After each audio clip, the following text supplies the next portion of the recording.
صرف 5 منٹ کا مدرسہ اور 14 سفر المظفر۔ یتیموں کے اموال کی کرنی ہے حفاظت، قرآن کا حکم ہے۔ سورہ نساء کی آیت نمبر 2 میں اللہ تعالیٰ نے یتیم کے مال کی حفاظت کا حکم فرمایا۔ فہم قرآن ہمیں ہونا چاہیے، اللہ قرآن کا فہم صحیح عطا فرما دے ہمیں۔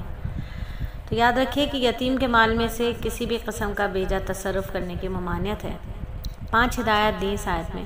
یتیم بچوں کی ملکیت میں اگر کچھ مال ہے تو اسے تحفہ یا میراث وغیرہ میں ملال ہو تو یتیم کے ساتھ اس کے مال کی حفاظت بھی اس شخص کے ذمہ جو یتیم کا ولی ہے، چاہے وہ ولی باپ کی طرف سے ہو یا حکومت کی طرف سے ہو۔ پھر یتیم کے ضروری اخراجات تو اس کے مال سے پورے کریں، لیکن اس کا مال بالغ ہونے سے پہلے اس کے قبضے میں نہ دیں، کیونکہ ناسمجھ بچہ ہے، کہیں ضائع کر دے گا، تو اس کے مال کی حفاظت کرنی امانت ہے وہ۔ یتیم کے مال کی حفاظت کا حکم اس وقت تک ہے جب تک وہ بالغ ہو جائے، اپنے نفع نقصان بھلے برے کی تمیز پیدا ہو جائے اس کے اندر، اور یتیم کے مال کو بالکل علیحدہ رکھا جائے، علیحدہ خرچ کیا جائے، جس میں کسی قسم کی زیادتی کا خطرہ بھی نہ ہو۔ تو بددیانتی سے بچنا چاہیے۔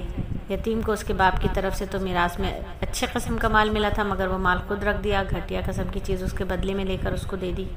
ایسا نہیں کرنا چاہیے۔ اپنے مال کے ساتھ اس کے مال کو گڑبڑ نہیں کرنا چاہیے، یا پھر اس کا کوئی حصہ جو ہے وہ بے پرواہی سے خود استعمال کر کے بیٹھے، ایسا بھی نہیں کرنا چاہیے۔ جب بات فہم قرآن سے یتیم کے اموال کی حفاظت کی ہو تو پھر اسی سے ریلیٹ ایک حدیث کو بھی سمجھ لیا جائے کہ نبی پاک صلی اللہ علیہ وآلہ وسلم نے فرمایا، میں یتیم کی کفالت کرنے والا، خواہ وہ یتیم اپنے گھرانے کا ہو یا غیر، جنت میں اس طرح قریب قریب ہوں گے، میں اور یتیم کی کفالت کرنے والا۔ یعنی آپ نے اپنی شہادت کی اور بیچ والی انگلی سے اشارہ کر کے بتایا، ان کے درمیان تھوڑی سی کشادگی رکھی، اتنا قریب ہوں گے۔ یعنی یتیم کے اچھے طریقے سے کفالت کرنے کی وجہ سے جنت میں نبی صلی اللہ علیہ وآلہ وسلم کا قرب اور ساتھ نصیب ہوگا۔ تو بچہ جس طرح اپنی ضرورت کے لیے باپ کا محتاج ہوتا ہے، اگر وہ باپ کے سہارے سے محروم ہو جائے تو اور وہ بے بس ہو جاتا ہے، تو ان بچوں کو کتابیں پکڑنے کی بجائے اوزار اٹھانے پڑتے ہیں۔ یہ اللہ کا نظام ہے، معاشرے کا امتحان ہے۔ ان بچوں سے معاشرے میں کیا سلوک ہوتا ہے؟ اگر بچپن میں یتیم کو آوارہ چھوڑ دیا تو اس نے غلط تربیت پائی، یہ معاشرے کے لیے مفید شعری نہیں ثابت ہوگا بلکہ خطرہ بن جائے گا۔ تو اسی لیے یتیم کی صحیح کفالت کر کے معاشرے کو اس خطرے سے بچانے والے کو جنت میں نبی صلی اللہ علیہ وسلم کا ساتھ عطا ہونے کی بشارت دی گئی۔ تو یتیم وہ ہے جس کے بلوغت سے پہلے باپ کا سایہ اٹھ چکا ہو۔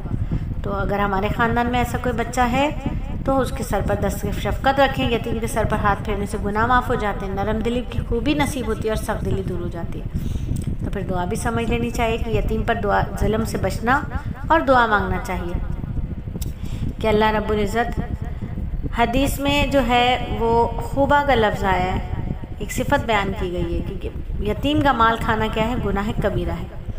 تو اللہ تعالیٰ ہمیں پاک لوگوں کے پروردگار ہمیں ہماری لغزشوں کو، ہمارے گناہوں کو، ہماری خطاؤں کو معاف فرما دے۔ اور یتیم کی کفالت اور اس کی اچھی تربیت کرنا چاہیے۔ نصیحت آج کی یہی ہے کہ یتیم کی کفالت اور اچھی تربیت کی فکر بھی کرنی چاہیے۔ 3 کام اس کے لیے ہم کر سکتے ہیں: ان کی ضروریات، کھانے پینے، کپڑے وغیرہ کا خیال رکھیں، ان کی تعلیم کا انتظام کریں، اسکول کتابوں کا فیس وغیرہ میں اس کا تعاون کریں، محبت شفقت کا سلوک کریں، تاکہ معاشرے میں ایک اچھا فرد تیار ہو اور جنت میں نبی صلی اللہ علیہ وسلم کے ساتھ ہونے کی سعادت مل جائے۔ تو اللہ تعالیٰ ہم سب کو ان سبق کو سمجھنے اور اس پر بہترین اخلاص والا عمل کرنے کی توفیق عطا فرمائے، مجھے بھی اور آپ کو بھی۔ جزاکم اللہ خیرا کثیرا۔